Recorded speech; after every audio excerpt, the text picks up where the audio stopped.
اور یہ شب ہے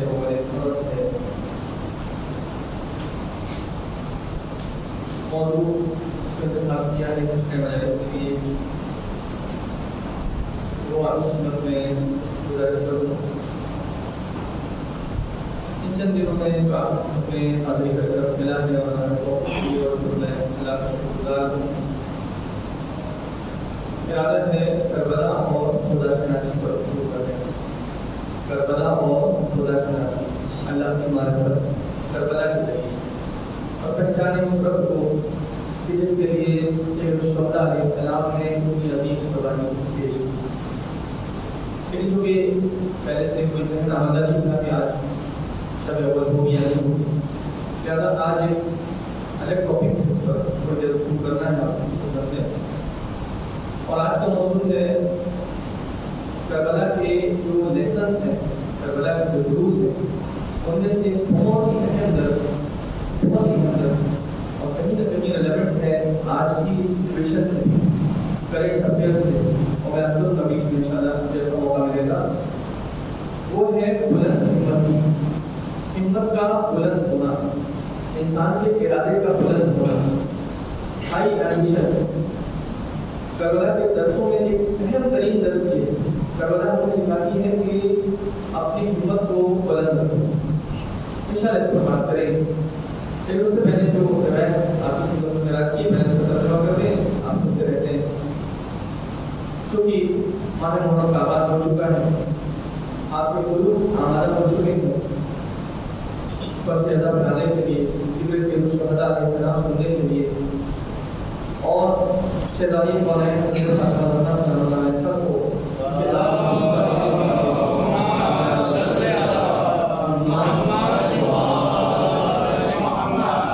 اور گویا کہ دسترخوان اعزاز ہو چکا ہے، رزق اعزاز جو ہے اور رزق گریا تقسیم ہو رہا ہے پروردگار کی طرف سے۔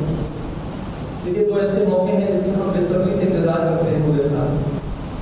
ایک جب ہم مہمان ہوتے ہیں پروردگار کے ماہ مبارک رمضان، جس میں دسترخوان رحمت گر جاتا ہے اور ہم اللہ کے مہمان ہو جاتے ہیں، اور ایک کہ جب ہم سید الشہداء کے مہمان ہوتے ہیں اور یہ دسترخوان اعزاز ایک بار پھر سے گر جاتا ہے اور یہاں رزق کے گریوں کا تقسیم ہوتا ہے۔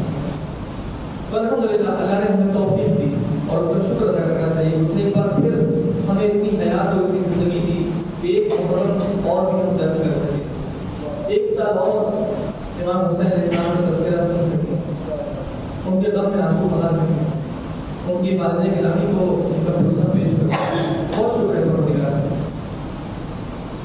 اور یہ جو ہمارا ہر سال جمع ہوتے ہیں اور اس انداز سے جمع ہوتے ہیں کہ جیسے بس یہ واقعہ ابھی ہوا ہو، ایسا لگتا ہے کہ بس جیسے کوئی اپنا بہت ہی قریبی عزیز جیسے ابھی دنیا سے گزر گیا ہو۔ آپ دیکھیں ہمیں شاید اتنا ہم بدیقین سے کہوں گا کہ جو واقعی مومنین ہیں، اتنا غم کبھی کسی اپنے کے بچھڑ جانے کا بھی نہیں ہوتا جتنا غم سید الشہداء کا ہوتا ہے، اور ہونا بھی چاہیے۔ انسان کا تقاضا بھی یہی ہونا چاہیے۔ لوگ کہتے ہیں کہ کیسے 1400 سال پہلے ایک واقعہ پیش آیا اور آپ محرم آتا ہے تو آپ لوگوں کی آنکھیں اس طرح شفاف ہو جاتی ہیں، آپ اتنا کیسے گریہ کرنے لگتے ہیں؟ ایسا لگتا ہے جیسے کوئی ابھی آپ کے گھر پہ گزر گیا ہو۔ یہ کیوں ہے؟ یہ اصل میں نظام پروردگار ہے، یہ رسول اللہ کی پیشن گوئی ہے۔ ایک طرح سے کیا فرمایا؟ بے شک حسین ابن علی کے قتل اور شہادت کی وجہ سے ایک ایسی حرارت اور گرمی مومنوں کے دلوں میں پیدا ہوگی جو کبھی ٹھنڈی نہیں ہوئی۔ تو یہ جو گرمی ہے محبت، جو ہمارے دلوں میں ایک آگ روشن ہے، ایک آگ سی لگی ہوئی ہے امام حسین کے قتل کی وجہ سے، اس گرمی کے سبب ہم اور آپ ہر سال بے صبری سے انتظار کرتے ہیں، جیسے ہی فرشیدہ ملتا ہے ہم اور آپ پھر سے جمع ہو جاتے ہیں اس پہ۔ یہ کیوں ہے؟ کیونکہ سرکار کے ساتھ آپ نے پہلے فرما دیا ہے کہ حسین کی شہادت عام شہادت نہیں ہے، یہ وہ شہادت ہے کہ ہر سال اس کا اثر تازہ ہوتا ہے۔ یہ وہ شہادت ہمیں تو محسوس نہیں ہوتا کیا ہوا ہے۔ میں ضرور آپ کو دن جیسے ماہ مبارک رمضان آتا ہے تو جو اہل معرفت ہے، جو اہل دل ہے، جو اللہ سے قریب بندے ہیں، جو اولیاء خدا ہیں، وہ آسمان پہ چاند دیکھ کر محسوس نہیں کرتے کہ ماہ مبارک رمضان شروع ہو گیا، وہ کائنات میں ہونے والی تبدیلیوں سے محسوس کرتے ہیں کہ ماہ مبارک رمضان آ گیا ہے۔ جب وہ دیکھتے ہیں کہ رحمت الہی کا نزول ہونے لگا، جب یہ محسوس کرتے ہیں کہ فرشتے آسمان سے رحمتوں کو لے کر کے نازل ہونے لگے، تو وہ اپنے گھر کے حجرے میں بھی بیٹھ کے سمجھ جاتے ہیں کہ ماہ مبارک رمضان کا آغاز ہو گیا ہے۔ اسی طرح میرے عزیزوں، جو سید الشہداء سے جتنا وابستہ ہو، اس کی معرفت بلند ہو، وہ ماہ محرم کا چاند دیکھ کر کے نہیں سمجھتا کہ محرم شروع ہو گیا ہے۔ وہ تو عرش الہی پر جو کیفیت طاری ہوتی ہے، جو کرسیوں کی حالت پیدا ہوتی ہے، یہ غم صرف زمین پہ تو نہیں منایا جا رہا ہے، یہ غم آسمان پہ بھی منایا جا رہا ہے۔ یہ غم پوری کائنات منا رہی ہے، ہم محسوس نہیں کر پا رہے ہیں، یہ غم پوری کائنات منا رہی ہے۔ تو جو اہل دل اور اہل معرفت ہیں، وہ کائنات میں ہونے والی تبدیلیوں سے سمجھ جاتے ہیں کہ محرم کا آغاز ہو گیا ہے۔ جب وہ یہ دیکھتے ہیں اور محسوس کرتے ہیں کہ کائنات کا ذرہ ذرہ سید الشہداء کے غم میں رنجیدہ ہے، غمزدہ ہے، تو انہیں احساس ہو جاتا ہے کہ محرم کا آغاز ہو گیا ہے۔ یہ صرف 61 ہجری کا مسئلہ نہیں اور اس وقت کی بات نہیں ہے۔ میرے عزیزوں کہ اس موقع پر جیسا کہ ملتا ہے روایات میں کہ جب امام حسین صاحب کی شہادت کے بعد پتھر کو اٹھایا جاتا تھا تو پتھر سے تازہ خون بنتا تھا. آج بھی اگر کوئی اہل دل ہو تو اسے دیکھ سکتا ہے اور دکھایا ہے. بعض جو لوگ اہل معرفت ہیں انہوں نے دکھایا ہے. علامہ محمد حسین طباطبائی رحمۃ اللہ علیہ جن کا نام آپ نے سنا ہوگا, صاحب تفسیر المیزان, روز عاشور ان کے شاگرد کا بیان ہے. ہم سے کہا کہ آؤ دکھائیں تمہیں کہ عالم میں کیا ہنگامہ ہوا ہے, دنیا میں کیا ہے اس وقت حالت, کائنات کے ذرے ذرے پر سید الشہداء کے غم کا کیا اثر ہے, آؤ دکھاؤں تمہیں. تو لے کر کے گئے. جو لوگ تم زیادہ سے مشرف ہیں وہاں پر ایک قبرستان ہے گلزار شہداء کے نام سے, ان کے شاگرد کا بیان ہے. گلزار شہداء جب لے کے گئے تو وہاں سے پتھر کو اٹھایا, اور جب پتھر کو اٹھایا تو میری نگاہوں سے پتھر ہٹ گیا اور دیکھا کہ جیسے ابھی تازہ خون جوش مارا. بس یہ کیفیت ہے, ہم دیکھ نہیں پا رہے ہیں, ہمارے دلوں پر ہماری نگاہوں پر پردے پڑے ہوئے خدا کی وجہ سے. جیسے جو بات کی موقع نکل جائے, محتشم کاشانی ایران کے ایک بڑے اچھے شاعر گزرے ہیں. آپ لوگوں نے دیکھا ہوگا شاید یہاں بھی کوئی ایسی جو پٹیاں لگائی جاتی ہیں محرم میں اور عزاداری کے حوالے سے یہاں سے لوگ لے کے آتے ہیں, اس میں ان کے اشعار لکھے ہوتے ہیں فارسی, بہت خوبصورت اشعار ہیں. وہ کہتے ہیں کہ بعضی چشور شخص کے درخت عالم است, بعضی چھ نہ ہو چھ ازا ہو چھ ماتم است. کہتے ہیں پھر سے یہ کیسا ہنگامہ ہے جو عالم کی مخلوقات میں وبا ہے. پھر سے کون سا نو ازا اور ماتم پھر سے شروع ہو گیا, کیا ہوا ہے آپ کا کائنات عورت کیا ہوتے یہ اشعار. بعضی چشور شخص کے درخت عالم است, بعضی چھ نہ ہو چھ ازا ہو چھ ماتم است. اور پھر اس کے بعد کہتے ہیں بعضی چرستفیز عظیم است کالزمین فی نفخ صور خاص جدا عرش اعظم است. یہ پھر سے کون سی عظیم قیامت ہے, اور جو بھی جگہ شادی ترجمے پر یہ کون سی عظیم قیامت ہے جو بغیر سور کے پھونکے ہوئے زمین سے اٹھ رہی ہے اور عرش اعظم تک پہنچ رہی ہے. اللہ اکبر. کہتے ہیں کہ گر قیامت گر خانش قیامت دنیا بعید نیست, اگر اس کو میں دنیا کی قیامت کہوں تو بعید نہیں ہے. ان دستفیز عام کے نام محرم ہے, یہ عام قیامت اس کا نام محرم ہے. قیامت میں کیسا ہوگا کہ سب کو اٹھایا جائے گا, چھوٹے بڑے مرد خواتین سب اٹھ جائیں گے, ساری کائنات کو پھر سے اٹھایا جائے گا, ساری مخلوق کو اٹھایا جائے گا. ایسا لگتا ہے جیسے کسی نے پھر سے سب کو اٹھا دیا, سارے چاہنے والوں کو ایک بار پھر سے کھڑا کر دیا ہے ادائے سے الشہداء. دنیا کے کوشے کوشے میں جو بھی سید الشہداء سے محبت کرنے والے لوگ تھے وہ ایک بار پھر سے آمادہ ہو گئے ہیں. بچے بوڑھے نوجوان خواتین سب کے سب آمادہ ہے ذکر سید الشہداء علیہ السلام کو سننے کے لیے اور ہمیں امام حسین کو منانے کے لیے. تو میرے عزیزوں بہت عظیم موقع ہے, اور میں اس کو آپ کو کہ اتنا عظیم موقع ہے اور اتنی عظیم فرصت ہے, اتنی عظیم فرصت ہے کہ ایک ایک لمحہ قیمتی ہے. اور یہ بات ذمہ داری سے اکثر آپ کو کرتے ہیں کہ اگر کوئی انسان کچھ حاصل کرنا چاہتا ہے روحانی طور پر, روحانیت کے اعتبار سے, کمالات کے اعتبار سے, اللہ سے قرب کے اعتبار سے, اللہ کے بندوں میں حقیقی بندے میں شامل ہونا چاہتا ہے, تو یہ اس کے لیے بہترین فرصت ماہ محرم. ماہ محرم رمضان جہاں ایک عظیم فرصت ہے, اس کے سامنے ماہ محرم بھی بہت ہی عظیم فرصت ہے. یہ ہمارے آنکھوں سے آنسو رواں ہوتے ہیں امام حسین کے غم میں, یہ ہمارے دل کو کس طرح پاک کر سکتے ہیں ہمیں اندازہ نہیں ہے. ہمارے گناہوں کو کس طرح پاک کر سکتے ہیں ہمیں اس کا احساس نہیں ہے. ٹھیک ہے, پروردگار ماہ مبارک میں جو اس کی رحمت کا نزول ہوتا ہے, رحمت برس رہی ہوتی ہے, بہت سارے گنہگاروں کو معاف کرتا ہے. پھر اس کے بعد اگر کوئی ماہ مبارک کے رمضان میں نہ بخشا جائے تو پھر انتظار کرے کب کا, میدان عرفات. میدان عرفات میں پہنچے, پھر وہاں پروردگار کی بات پھر نظر رحمت ہوتی ہے. مگر میں بات اس کو عجیب روایت کہہ رہی ہے, روایت کہہ رہی ہے کہ جو لوگ میدان عرفات میں حاضر ہوتے ہیں اور اسی کے سامنے کچھ لوگ, البتہ یہاں پہ حج اور زیارت کا کوئی کنپیریزن نہیں کر رہا ہوں, توجہ رہے, اور خصوصاً واجب حج کا اس کی اہمیت اپنی جگہ پر ہے. واجبات کو کبھی بائی پاس کرتے ہوئے مستحبات تک نہیں پہنچ سکتا, یہ توجہ رہنا چاہیے. یہ اس لیے بریکٹ برس کر کے بھی غلط فہمی پیدا نہ ہو. لیکن روایت کہہ رہی ہے کہ وہ لوگ جو قبہ امام حسین علیہ السلام اور گنبد امام حسین علیہ السلام کے نیچے ہوتے ہیں روز عرفات, پروردگار پہلے ان پر نظر کرم فرماتا ہے اور عنایت کرتا ہے, اس کے بعد میدان عرفات کے حاجیوں پر نظر کرتا ہے. یہ روایت کہی میں اپنی طرف سے نہیں عرض کر رہا ہوں، اور شاید ایک وجہ یہ ہو کہ آج عرفات باقی ہے سید الشہداء کی قربانی کی وجہ سے، آج حج باقی ہے سید الشہداء علیہ السلام کی اس قربانی کے نتیجے میں باقی ہے۔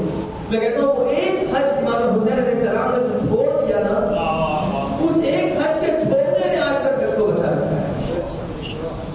یہ سید الشہداء علیہ السلام کی ہمت عملی تھی، اس وقت حج کو ترک کیا زہرا کے نام میں جو وارث کعبہ تھا، جس کا سب سے پہلا حق تھا کعبے کے اوپر اور حج کے اوپر، لیکن مصلحت کو دیکھتے ہوئے انہوں نے حج کو چھوڑا، حج کو چھوڑ کے حج کو بچا لیا۔ اور یہی ہوتی ہے امام کی مصلحت، امام جانتا ہے کب کون سا عمل انجام دینا ہے اور کب کون سا عمل ترک کرنا ہے، اور یہی کو ہمیں سیکھنا ہے امام علیہ السلام کی زندگی سے۔ بعض اوقات ایسا ہوتا ہے کہ ہم اپنے خواہشات کے اسیر ہو جاتے ہیں اور ہمیں لگتا ہے یہ کام تو ہمیں بس کر ہی ڈالنا ہے۔ دیکھنا چاہیے مصلحتیں کیا ہیں، مصلحتیں اگر بدل جائیں تو اس کے اعتبار سے فیصلے ہمارے بدل جانا چاہیے میرے سے۔ تو کربلا کے درس جو ہیں ان میں سے، کربلا کے لیسنس میں سے ایک اہم لیسن جو ہے وہ کیا ہے، وہ ہے بلند ہمت۔ کربلا والوں کی ہمت بلند تھی، ہمت بلند نہ ہوتی تو جہاں ایک طرف سارا لشکر ہے، ایک طرف سارا ساز و سامان ہے، ہتھیار ہے اور سارا لشکر جمع ہے، کم از کم جیسا کہ روایتوں میں ہے 30,000 لوگ جمع ہے ایک طرف، اور ایک طرف تو 72 افراد۔ بظاہر اگر دیکھا جائے تو کوئی کمپیریزن نہیں ہے، کوئی آپس میں مقابلہ نہیں ہے۔ ایک طرف 72 لوگ ہیں جو بھوکے ہیں، پیاسے ہیں، جن کے پاس بظاہر مال دنیا میں سے بھی کچھ نہیں ہے، یہ بھوکے پیاسے 72 افراد کھڑے ہیں کس کے مقابلے میں؟ 30,000 کے مقابلے میں۔ کم از کم ان کو بتایا گیا کہ تقریباً جو تعداد ہے وہ 30,000 کے مقابلے میں 72 لوگ کھڑے ہوئے ہیں۔ کس بنا پر کھڑے ہوئے ہیں؟ کیونکہ ان کے آقا کی ہمت بلند ہے اور ان ساتھیوں کی ہمت بھی بلند ہے۔ ان کی ہمت اتنی بلند ہے کہ یہ کہتے ہیں کہ یزید کتنا ہی بڑا ظالم کیوں نہ ہو، یزید کتنا ہی بڑا حاکم کیوں نہ ہو، لیکن اس نے جو بیعت کا مطالبہ کیا ہے ہم سر کو کٹا دیں گے، سر کو نہیں جھکائیں گے۔ ہماری ہمتیں بلند ہیں، ہماری ہمت اتنی بلند ہے کہ اگر آج دین خدا پر وقت آیا ہے تو ہم اپنا سب کچھ قربان کر دیں گے دین خدا کو بچانے کے لیے، ساری مصیبتیں اور تکلیفیں برداشت کر لیں گے، لیکن دین خدا کو بچائیں گے۔ ہماری ہمت بلند ہے۔ اور میں تو کہتا ہوں یہ تو بڑے تھے کربلا والوں، میرے آپ دیکھیں بچوں کی ہمت کتنی بلند تھی۔ لوگوں کو اگر بلند ہمتی کا درس لینا ہے نا تو 6 مہینے کے بچے سے لے کر مطلب اس 6 مہینے کے بچے کی ہمت بھی اتنی بلند ہے کہ اگر وقت کا انعام نصرت کے لیے آواز دیتا ہے تو وہ بھی میدان میں آ جاتا ہے، یہ بتاتا ہے کہ جو میں کر سکتا ہوں وہ کرنے کے لیے تیار۔ اور یعنی اس کا مطلب یہ ہے کہ کربلا کے 6 مہینے کے بچے سے لے کے اور کربلا میں جناب حبیب ابن مظاہر اور جناب مسلم ابن عوفہ جیسے بزرگ اور بوڑھے نے ہمیں بلند ہمتی کا درس دیا ہے۔ اپنی ہمت کو بلند رکھو، اگر ہمت کو بلند رکھو گے تو تم کربلا بنا سکتے ہو، تم کربلا کے نقش قدم پہ، کربلا والوں کے نقش قدم پر چل سکتے ہو، کربلا والوں کے نقش قدم پہ چل سکتے ہو، لیکن اس کے لیے ایک چیز چاہیے، بلند ہمت۔ فارسی میں بہت ہی اچھا شعر ہے، وہ بھی میں آپ کے سامنے رکھتا ہوں۔ ہمت بلند دار کی بردار ہے اس کا، از ہمت بلند بجائی رسید رنگ۔ اپنی ہمت کو ہمیشہ بلند رکھو، حوصلوں کو ہمیشہ بلند رکھو، کہ بلند حوصلوں سے ہی دنیا کی بڑی بڑی شخصیتیں کسی مقام تک پہنچیں۔ اگر کسی مقام میں رہنا سے حاصل ہوگا، کسی مقام کو حاصل کرنا ہے تو حوصلوں کو بلند رکھنا ہوگا، ہمت کو بڑھانا ہوگا، اپنی طاقت کو بڑھانا ہوگا۔ البتہ جب میں کہہ رہا ہوں بلند ہمت اور ہائی ایمبیشنز کی بات کر رہا ہوں، اس کا مطلب کہیں مس انڈرسٹینڈنگ نہ ہو جائے کہ میں بات کر رہا ہوں کہ انسان جو ہے وہ خیالی دنیا میں جینے لگے، انسان صرف آرزوئیں دل میں سجائے لگے کہ میں یہ کر لوں گا، میں وہ کر لوں گا، آئیڈیلسٹک ہو جائے، نہیں، ریئلسٹک ہونا ہے انسان کو۔ اس کا مطلب ہرگز یہ نہیں ہے کہ انسان جو ہے وہ دوسروں کے اوپر برتری طلب کرنے لگے، تکبر اپنے اندر پیدا کرنے لگے، نہیں۔ بلند ہمت کا مطلب یہ سارے تو نیگیٹو ٹریٹس ہیں، اور ہمت بلند رکھنا یہ پازیٹیو ٹریٹ ہے۔ ہمت بلند رکھنے کا کیا مطلب ہے؟ ہمت بلند رکھنے کا مطلب ہے، اور جو میں ڈیفینیشن کرتا ہوں، ہمت بلند رکھنے کا مطلب ہے اپنی صلاحیتوں کو، اپنی ایبلٹیز کو پہچان کر، اپنی صلاحیتوں کو پہچان کر اس کے مطابق پلاننگ کر کے اسی کے حساب سے خوب محنت اور مشقت اور کوشش کرنا اور نتیجہ خدا کے حوالے کر دینا، یہ ہے بلند ہمت جو کربلا والوں نے دکھایا۔ کربلا والوں نے ہمیں عملی درس دیا کہ ہمت بلند ہو تو کیسے ہو، کہ اتنی ہمت بلند ہو کہ آج کربلا والے ساری دنیا کے لیے آئیڈیل بنے۔ آپ دیکھیں یہ کیسے آئیڈیل اس دور میں کربلا والے کم تھے تعداد میں، اور جن کے پاس بظاہر کچھ نہیں تھا، نہ اتنا ساز و سامان تھا، نہ وہ ہتھیار تھے، بھوکے تھے، پیاسے تھے، عالم غربت میں تھے، مشکلات میں گھرے ہوئے تھے، لیکن اس کے باوجود ظالم کے سامنے سر نہیں جھکایا۔ آج اسی کربلا سے انسپریشن لیتے ہوئے آج کے دور میں ہم دیکھ رہے ہیں جو کربلا کے ماننے والے ہیں وہ ظالم کے سامنے نہیں جھکتے ہیں، چاہے وقت یزید انہیں کتنا ہی جھکانا چاہے اور چاہے کتنی ان کو دھمکیاں دے، لیکن وہ کبھی جھکتے نہیں ہیں۔ وہ ان سے کہتا ہے انکنڈیشنل سرنڈر، اور یہ کہتے ہیں ہم کربلا کے ماننے والے، ہم سر کو کٹا دیں گے، سر کو جھکائیں گے، ڈٹ جاتے ہیں میدان میں۔ یہی وجہ ہے کہ بظاہر دیکھا جائے تو کوئی کمپیریزن نہیں ہے ویپنس کے معاملے میں، ٹیکنالوجی کے اعتبار سے بہت ساری چیزوں میں اگر آپ یوں بظاہر دیکھیں گے تو کوئی بہت مقابلہ نہیں کیا جا سکتا۔ ایک طرف پوری دنیا ہے اور ایک طرف ایران عزیز، ایران اسلامی کھڑا ہوا ہے جو کربلا کا ماننے والا ملک ہے، اور جہاں پر لوگ کربلا کی آئیڈیالوجی کو فالو کرنے والے لوگ ہیں۔ یہ کہتے ہیں ہم شہادتیں پیش کر سکتے ہیں مگر ظالم کی بیعت نہیں کر سکتے، کیونکہ ہم نے یہ درس کربلا سے لیا ہے۔ آپ نے شاید ویڈیو دیکھی ہوئی، کہہ دو کہ ابھی انہوں نے بات کہی، بہت ہی اچھی بات کی انہوں نے کہا کہ یہ جو وہاں سے بیٹھ کر کے دھمکیاں دے رہا ہے اس کو پتا نہیں شیعہ قوم کون ہے، اسے اندازہ نہیں کہ شیعہ کہتے کس کو ہے، اس کو پتا ہونا چاہیے کہ شیعہ قوم وہ ہے جو شہادت کی منتظر رہتی ہے، شیعہ قوم وہ ہے جو امام حسین علیہ السلام کا غم منانے والی قوم ہے، امام حسین علیہ السلام کی یاد منانے والی قوم ہے، وہ حسین بن علی کہ جنہوں نے ظالم کی بیعت نہیں کی اور اپنا سب کچھ لٹا دیا اور سر کٹا دیا، یہ قوم اس کی یاد منانے والی ہے، یہ قوم جھکے کہ نہیں اور یہ قوم کا سر لے سکتی ہے۔ آپ دیکھیں بہت عجیب ہے، اس کو اندازہ نہیں ہے کہ محرم سے پہلے یہ حالات پیدا کرنا، اگر یہ معاملہ محرم تک بھی جاتا تو معلوم کیا حالت ہوگی۔ محرم کے حالات میں اور زیادہ، جب محرم کے ایام آتے تو اور زیادہ جوش و جذبہ، اور زیادہ ہمت اس قوم کی بڑھ جاتی ہے۔ البتہ اس میں صرف شیعہ قوم کی بات نہیں ہے، میں تو یوں کہوں گا کہ صرف شیعہ ہی قوم نہیں، جو لوگ بھی کربلا سے وابستہ ہو گئے ہیں، شیعہ قوم کی جاگیر نہیں ہے کربلا، یہ ہماری جاگیر نہیں ہے، کربلا سب کی، جو اس سے لینا چاہے وہ لے سکتا ہے، جو اس سے جڑنا چاہے وہ جڑ سکتا ہے۔ فلسطین کی ایک ماں کا میں نے ویڈیو دیکھا، آپ نے بھی شاید دیکھا ہوگا، اور شروعات میں جب یہ غزہ کا پھٹے ہوا اس وقت ایک ماں کا میں نے ویڈیو دیکھا، اس کے بچوں کو جوان بیٹوں کو شہید کر دیا گیا، اور وہ معلوم ہے کیا کہہ رہی تھی، بہت عجیب جملہ کہا اس نے، بہت ہی خوبصورت، ہمارا سلام ایسی ماؤں پر جو کربلا کی ماؤں سے درس لیتی ہے۔ جب اس کے بیٹوں کا جنازہ لایا گیا یا بیٹے کا جنازہ لایا گیا تو اس نے اپنے بیٹے کو خطاب کر کے ایک جملہ کہا کہ میرے بیٹے کو قربان ہو گیا تو کون سی بڑی بات ہے، تیرا خون حسن حسین سے زیادہ رنگین تو نہیں ہے۔ جب حسن حسین علیہ السلام کو شہید کر دیا گیا تو تجھے قتل کر دیا گیا تو کون سی بڑی بات ہے۔ اس کا مطلب پتہ چلتا ہے کہ ایسی مائیں ہیں وہاں، ہم یہ سمجھتے ہیں کہ کربلا صرف ہماری ہے، نہیں کربلا سے بہت سارے لوگ وابستہ ہیں، اپنے مذہب کے لوگ بھی ہیں، غیر مذہب کے لوگ بھی ہیں، پتہ نہیں کون سے لوگ ہیں جو سید الشہداء کا وابستہ ہے۔ اور ہماری یہ کوشش بھی ہونا چاہیے کہ آج بھی اس مجلس میں پہلی مجلس میں کروں کہ ہماری کوشش بھی ہونا چاہیے جیسے ہمارے بزرگوں نے دستور قائم رکھا تھا۔ الحمدللہ مجھے پتہ چلا کہ یہاں پر اللہ کا بہت احسان ہے کہ آپ لوگوں نے اپنے بزرگوں کی میراث کو سنبھال کر رکھا ہوا ہے۔ یہ ماحول اب تھوڑا کم ہو گیا ہے بات دوسری جگہوں پہ، لیکن میرا یہ ماحول ہے تو بہت اچھی بات ہے، اور اللہ اس کو ہمیشہ باقی رکھے۔ تو یہ کہ یہاں فرض احسان جو ہے وہ سب کے لیے عام ہے، یہاں دوسرے افراد بھی آتے ہیں، سب آ کر یہاں بیٹھتے ہیں، فیضیاب ہوتے ہیں، اور یہی ہونا چاہیے کہ وہ جگہ ہے جو سب کے لیے ہے، سید الشہداء علیہ السلام سب کے لیے ہے۔ ہمارا یہی شعار ہونا چاہیے، یہی سلوگن ہونا چاہیے، امام حسین سب کے ہیں، اور کربلا ہی وہ راستہ ہے جو لوگوں کو نہ معلوم آگے کہاں تک لے جا سکتا ہے، ہمیں نہیں معلوم، اسی راستے سے کوئی خدا تک پہنچے گا ہمیں کیا معلوم، سید الشہداء علیہ السلام اس کو کیسے ہدایت دیں گے ہمیں کیا خبر ہے میرے۔ آئیے جلدی سے بات کو آگے بڑھاؤں، اپنے موضوع کی طرف آتا ہوں چونکہ وقت بہت ہی آگے گزر رہا ہے۔ امام مہدی علیہ السلام کی ایک بہت ہی خوبصورت حدیث ہے، سلوات پڑھتے ہیں محمد و آل محمد۔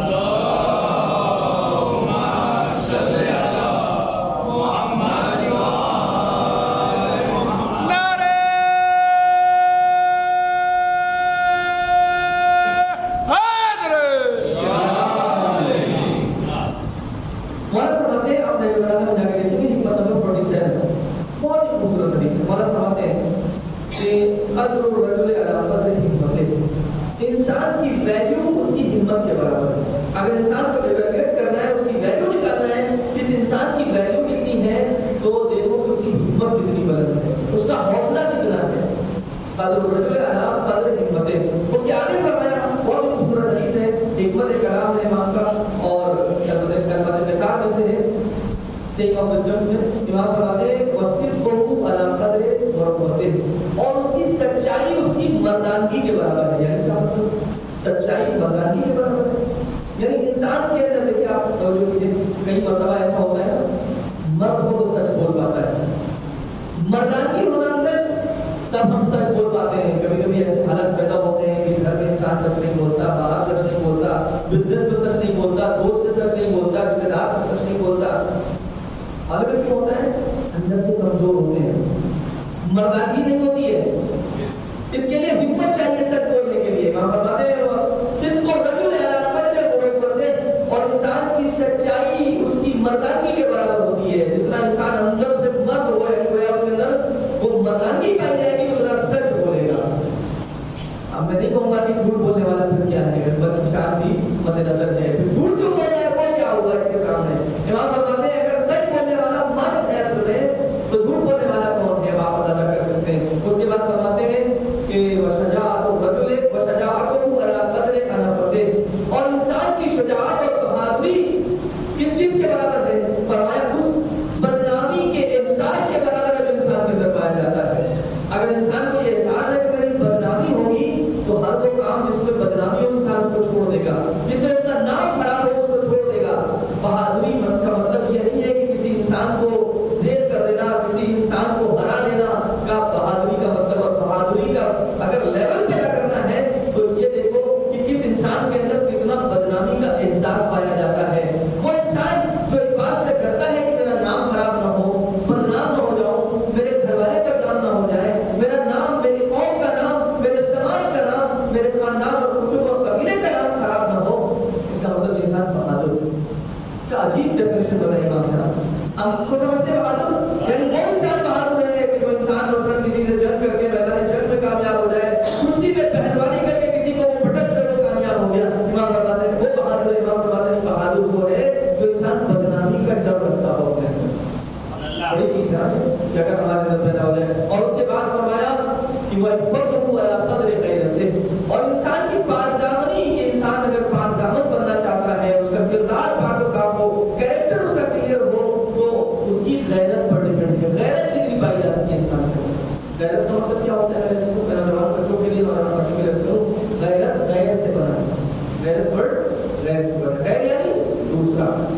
غیرت کس کو کہتے ہیں, یعنی یہ کہ کوئی دوسرا انسان جو نامحرم ہے یا غیر ہے, وہ ہماری ناموس اور ہمارے گھر کی گھر والوں کی طرف غلط نظر سے نہ دیکھے. یہ مجھے برداشت نہیں ہونا چاہیے. معاف کیجیے گا, بعض لوگ ایسے مل جائیں گے, بعض لوگ ایسے ملیں گے جنہیں فرق ہی نہیں پڑتا, کیونکہ گھر والوں کو کون کون دیکھتا ہے. بلکہ معذرت کے ساتھ مجھے یہاں سے کہنا پڑے گا کہ بعض لوگ اتنے بے غیرت ہیں کہ خود اپنے گھر کی ماں بہنوں بیٹیوں کو وہ اس انداز سے باہر لے کر کے آتے ہیں کہ دوسروں کی نگاہیں غلط نگاہیں ان کی طرف ہوتے ہیں. میں کبھی اکثر کہتا ہوں میرے نوجوانوں سے کہ آپ ذرا سوچیں, اگر باہر راستہ چلتے ہوئے کوئی غیر انسان جو دیکھ رہا ہے غلط نگاہ سے, اگر کوئی لفظ بول دیتا ہے تو آپ اس کا گریبان پکڑ لیتے ہیں. کیوں پکڑ لیتے ہیں گریبان؟ کیسے تم نے ایسا کہا, کیسے تم نے کوئی برا لفظ استعمال کیا ہمارے گھر کی ناموس کے بارے میں. یعنی اس کا مطلب غیرت جوش میں آ گئی. میں کہتا ہوں یہ غیرت اب جوش میں کیوں آئی؟ یہ غیرت اس وقت جوش میں کیوں آئی جب گھر سے اپنے گھر کی خواتین کو بے حجاب باہر نکال دیں. عادت اگر میری بات بری لگے تو غلط ہو جائے. یہ غیرت اس وقت جوش میں آنا چاہیے. کیوں؟ کیونکہ اسپیس تو ہم نے دیا ہے نا دوسروں کو اپنے ناموس کی طرف دیکھنے کا. اسپیس تو ہم نے پرووائڈ کیا ہے کہ وہ ہمارے ناموس کی طرف غلط نظروں سے دیکھیں یا کوئی ایسا کمنٹ کریں. خدا نخواستہ. امام نے کیا فرمایا, وَإِفَّتُهُ عَلَىٰ قَدْرِ غَيْرَتِهِ, انسان کی پاک دامنی اس کی غیرت کے اوپر ہے. یہ مرد و خواتین سب کے لیے ہے. خواتین کی اس بات کو ہمیشہ ملحوظ رکھیں, اس بات کا لحاظ اور خیال رکھیں کہ کوئی غیر کسی غیر کو اسپیس نہ دے اپنی لائف میں. بہرحال دیکھیے میں سنوں آپ کے دل میں یہ جو باؤنڈریز اسلام نے بنائی ہے بہت امپورٹنٹ ہے, اور ان باؤنڈریز کا خیال بہت ہی ضروری ہے لائف میں. آج ہم دیکھ رہے ہیں کہ لائف اسپائل ہو رہی ہے,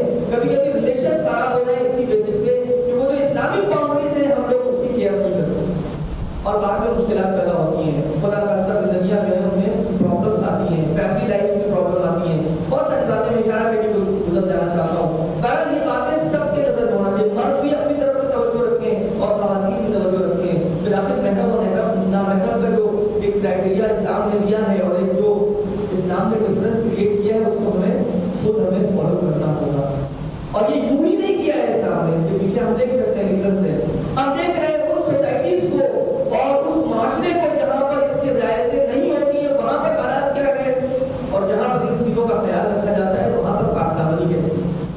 آج دیکھیں ماحول کتنا خراب ہو چکا ہے، ہمارے پاس تو بہتنے اور بہلانے کے لیے نہ معلوم کتنے ذریعے موجود ہیں، ایک موبائل ہی کافی ہے، انٹرنیٹ ہی کافی ہے اس کے لیے ہمارے پاس، اور پھر اس کے بعد اگر ہم نے ان باؤنڈریز کا بھی خیال نہ رکھا تو پھر اللہ کی پناہ ہے، پھر معلوم نہیں کہ ہمارا معاشرہ کہاں تک جائے گا، سوسائٹی کہاں پہ جائے گا۔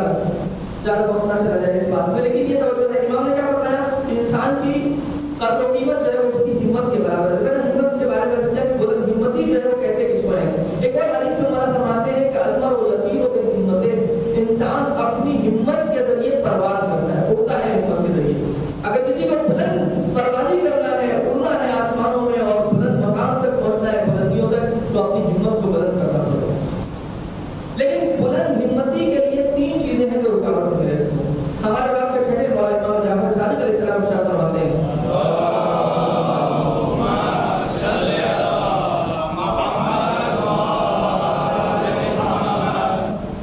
فرمایا کہ تین چیزیں جو کامیابی میں بڑی رکاوٹ ہیں۔ نمبر ایک قلت الہمت، ہمت کا کم ہونا، اس کا حوصلہ کم ہے، کمزور ہے، وہ کامیاب نہیں ہو سکتا۔ حوصلہ بلند رکھیے۔ نوجوان جو بھی کالج میں پڑھ رہے ہیں، اسکول میں پڑھ رہے ہیں، ان کو چاہیے اپنے حوصلوں کو بلند کریں، خصوصاً اس دور میں کہ جب ہمارے سامنے بہت سارے چیلنجز ہیں، there are lot of challenges before us۔ ابھی دیکھیں کیسے حالات پیدا ہو رہے ہیں، ہمیں بہت کچھ فیس کرنا پڑ سکتا ہے، اس لیے ہمارے حوصلے کتنے بلند ہونا چاہیے، قوم کو بہت آگے تک جانا ہے اور آگے جانا چاہیے، اور قوم میں وہ صلاحیتیں بھی ہیں الحمدللہ، ہمارے نوجوانوں میں بچوں میں وہ صلاحیتیں ہیں، تھوڑا سا ان کو ہمیں موٹیویٹ کرنا ہوگا، تھوڑا سا ان کے لیے ہمیں پلیٹ فارم تیار کرنا پڑے گا۔ اس میں بزرگوں کا ایک بہت اہم رول ہے کہ وہ کیا کرتے ہیں ہمارے بچوں کے لیے۔ تو سب سے پہلی چیز کہ جو انسان کی کامیابی میں رکاوٹ بنتی ہے وہ کیا ہے، وہ ہمت کا کم ہونا۔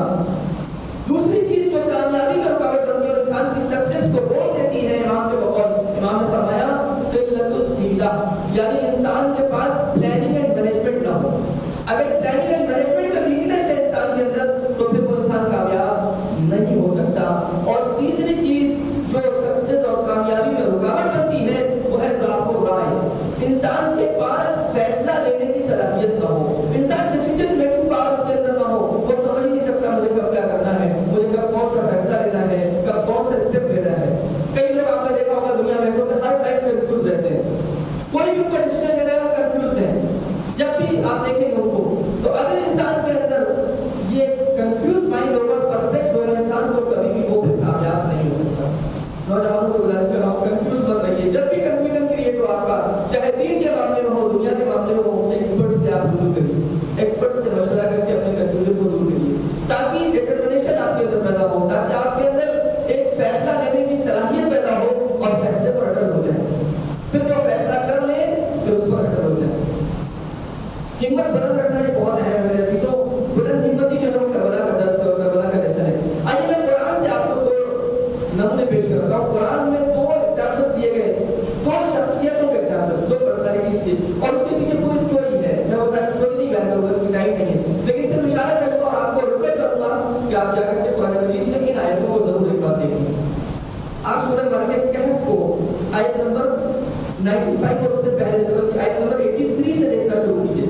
سورہ مریم کہف آپ کو مل جائے گا، 15 سورہ بارے میں مل جائے گا آپ کو، جائیں اور آپ جا کے چیک کریں آیت نمبر 83 سے لے کر کے اور اس سے آگے تک، وہاں پر آپ کو داستان ملے گی، ایک قصہ ملے گا۔ قصہ ذوالقرنین، ذوالقرنین کا قصہ بہت ہی انسپریشنل قصہ ہے وہ۔ اگر ایک بار آپ اس کو پڑھیں اور اس کے اندر جو آیتوں میں جو میسج دیا گیا ہے، اگر اس کو جا کے غور کریں، اور یہاں سے پھر ایک بار گزارش کروں اگر نوجوانوں سے، تو قرآن مجید کو اگر آپ پڑھتے ہیں، اگر نہیں پڑھتے تو اپنی لائف کے اندر اپنے روٹین میں اس کو شامل ہو، اور اگر پڑھتے ہیں قرآن مجید تو صرف پڑھنے کی حد تک نہ پڑھیے اور ہیبیچوئل ہو کے نہ پڑھیے، ہیبٹ کے طور پہ کنٹمپلیشن ضروری ہے، قرآن میں غور و فکر ضروری ہے. قرآن ہمیں آواز دیتا ہے تم غور کیوں نہیں کرتے, تم اس میں تدبر اور تفکر کیوں نہیں کرتے. قرآن میں جب غور فکر کریں گے تب ہمارے سامنے بہت ساری چیزوں کی حقیقت کھل کے آئے گی اور بہت سارے راز سے بندے اٹھیں گے میرے سے. پھر یہاں سے ایک درس میں دے دوں بیچ میں سید الشہداء علیہ السلام نے شب عاشور جب ایک شب کی مہلت مانگی یا بقول کچھ علماء کی ایک شب کی مہلت دی, نہ صرف مانگی, سبحان اللہ, ایک شب کی مہلت دی ان لوگوں کو, پھر سے ایک بار سوچ لو شاید ان میں سے کوئی بر بننا ہو تو بن جائے. اس لیے حسین اس گھرانے سے جب مانگنے کا تصور نہیں ہے, دینے کا تصور ہے. تو اگر مانگ رہے ہیں کا ظاہر تو اس کے پیچھے ہدایت کے لیے کچھ دینا چاہتے ہیں کہ ایک رات اور سوچ لو کہ تم کیا کرنے جا رہے ہو. تم فرزند رسول کے تم کے پیاسے ہو, فرزند رسول تمہیں ہدایت دینا چاہتے ہیں اور وہ جیسے لوگوں نے ہدایت دے بھی نہیں میرے سے. وہ ایک رات کافی تھی نا جناب حضور کے لیے جس نے اپنے آپ کو جنت و جہنم کے بیچ پا دیا اور آگے ہم کی طرف اور کے لیے دروازہ امام حسین نے کھول رکھا تھا. ایک رات کی مہلت دے رہا ہوں مگر ایک رات کی مہلت تمہیں بھی دے رہا ہوں کہ تم بھی اپنے فیصلے کو غور کرو, سوچو کہ کیا کرنے جا رہے ہو. اور اس وقت ایک جملہ فرمایا, ہوا عالم یقیناً عالم, بے شک وہ جانتا ہے کہ حسین ابن علی کو اس کے لیے نماز سے محبت ہے. کیا جملے میرے سے حسین ابن علی کو اس کے لیے, اس کے رب کے لیے, امام حسین کو اپنے رب کے لیے اور اپنے رب کی خوشنودی کے لیے نماز عزیز ہے. نمبر ایک, نماز عزیز ہے امام حسین. دوسری چیز کیا عزیز ہے امام حسین علیہ السلام کو, فرمایا حسین کو تلاوت قرآن پسند ہے. یہ کب دے رہے ہیں امام حسین درس؟ شب عاشور دے رہے ہیں. اگر امام حسین شب عاشور ہمیں درس دے رہے ہیں اور یہ بتا رہے ہیں کہ حسین ابن علی کو نماز عزیز ہے, تلاوت قرآن عزیز ہے, تو پھر دوستوں محبوب کی ہر چیز جو اسے پسند ہو ہمیں بھی پسند ہونا چاہیے. محبت کا تقاضا یہی ہوتا ہے نا, محبوب کو جو پسند وہ مجھے پسند ہے. محبوب کو جو کپڑے پسند ہوتے ہیں وہ میں کپڑے پہنتا ہوں, جو اس کو کھانا پسند ہوتا ہے وہ کھاتا بھی ہوں, وہ کھلاتا بھی ہوں. تو میرے محبوب کو جو ہمارا حقیقی محبوب ہے سید الشہداء علیہ السلام, جنہیں ہم اپنے دلوں اپنے عزیز ترین لوگوں سے زیادہ چاہتے ہیں, اگر انہیں نماز عزیز ہے تو مجھے بھی نماز عزیز ہو جانا چاہیے. اگر انہیں تلاوت قرآن عزیز ہے تو مجھے بھی تلاوت قرآن عزیز ہونا چاہیے. چنانچہ وہاں پہ بحث کروں کہ سورہ مبارکہ کہف آیت نمبر 83 سے اس کے بعد ذوالقرنین کا واقعہ بیان ہوا. اور جب ان لوگوں نے جس قوم کے پاس جناب ذوالقرنین پہنچے تو ان لوگوں نے کہا کہ یاجوج و ماجوج مجھے بہت پریشان کرتے ہیں, ہم لوگوں کو بہت پریشان کرتے ہیں, آپ ہمارے لیے کوئی تدبیر کر دیجیے. اور اس کے بعد انہوں نے آفر کیا کہ ہم آپ کو اس کے عوض میں کچھ پیسہ دیں گے اگر آپ کچھ ہمارے لیے ایسا انتظام کر دیں کہ یاجوج اور ماجوج ہمیں پریشان نہ کرنے پائیں. یعنی کوئی ایسا برج بنا دیں, کوئی ایسی دیوار کھڑی کر دیں کہ یاجوج اور ماجوج ہمیں آپ کی اذیت نہ دیں. وہاں پر جناب جو کرنے نے کیا جواب دیا, قرآن کہتا ہے قال ما مكنني فيه ربي خير, میرے رب نے جو مجھے عطا کیا اور جو صلاحیت دی ہے وہ اس سے اس مال سے کہیں زیادہ بہتر ہے. یعنی ایک اور پیغام دیا کہ دیکھو مال کی طلب نہیں ہے مجھے, میرے رب نے اس سے زیادہ مجھے عطا کر رکھا ہے, تو مجھے مال کو آفر کرتے ہو, مجھے مال نہیں چاہیے, پھر کیا چاہیے مجھے؟ فَأَيْنُونِ بِقُوَّةٍ, دیکھو اگر تم چاہتے ہو کہ میں تمہاری پرابلم کو سالو کر دوں تو اس کا راستہ یہ کہ تم بھی میری مدد کرو. یعنی کیا مطلب؟ یعنی تم یاجوج و ماجوج سے اگر پریشان ہو تو یہ پریشانی اسی طرح دور نہیں ہوگی, تمہیں اپنی بلند ہمت رکھ کے میرے ساتھ کھڑے ہونا پڑے گا. آج قوم کہہ رہی ہے کوئی لیڈر کیوں نہیں آتا, ہمیں کوئی نجات کیوں نہیں دیتا. میں کہتا ہوں اگر لیڈر کوئی بنے گا تو قوم کو بھی اس کے ساتھ آنا پڑے گا. اگر کوئی ذمہ داری کوئی اٹھاتا ہے تو قوم کو بھی اس کو سپورٹ کرنا پڑے گا. اگر قوم سپورٹ نہیں کرے گی تو لیڈر اکیلا کچھ نہیں کر سکتا. پھر سارے بلیم لیڈر کے اوپر ڈال دیا جاتا ہے, لیڈر نے کچھ نہیں کیا. یہ قرآن نے درس کیا فَأَيْنُونِ بِقُوَّةٍ, تو پھر تم آؤ, تم بھی تو میری مدد کرو. اگر تم میری ہیلپ کرو, مجھے پیسے نہیں چاہیے لیکن ہیلپ کرو اپنی طاقت سے. کیا کرو ہیلپ میں؟ کہا کہ آتونی زبر الحدید, جاؤ میں تم سے کہتا ہوں کہ تم جو ہے وہ چادریں لے آؤ, موٹی موٹی چادریں لوہے کی لے آؤ, لوہے کی چادریں لے کر کے آؤ. اور کیا لاؤ؟ قال آتونی افرغ علیہم قطرا, اور جاؤ تانبے کو پگھلا کر لے آؤ, تانبا اس کو پگھلا کر لے آؤ. میں ان لوہے کی چادروں سے ایک ایسی دیوار بنا دوں گا اور اس کے اوپر پگھلا ہوا تانبا ڈال دوں گا اور اتنی مضبوط دیوار بنا دوں گا تمہاری ہیلپ سے کہ یاجوج و ماجوج یہاں تک نہیں آ سکتے. یعنی یہ کہ جہاں تم چاہتے ہو اپنی پرابلم کو سالو کرنا اور اپنی مشکل سے نکلنا, تو اس کے لیے تمہیں ہمت بلند رکھنا پڑے گی. جناب جو فالو کر رہے ہیں اس سے بہت سارے میسیجز ہیں میرے جو وقت ہو تو کبھی ایک بار جا کے آپ اس کو پڑھیے, اسٹڈی کیجیے. ایک اور قرآن کی ایک اور داستان میں اشارہ کر دوں اور ایک اور ایگزامپل جو قرآن نے سیٹ کیا ہے اور ایک اور پرسنالٹی کا حوالہ دیا. آپ سورہ یاسین اکثر پڑھتے رہتے ہیں اور سنتے رہتے ہیں. سورہ یاسین میں ایک شخصیت کا ذکر ہوا ہے, لیکن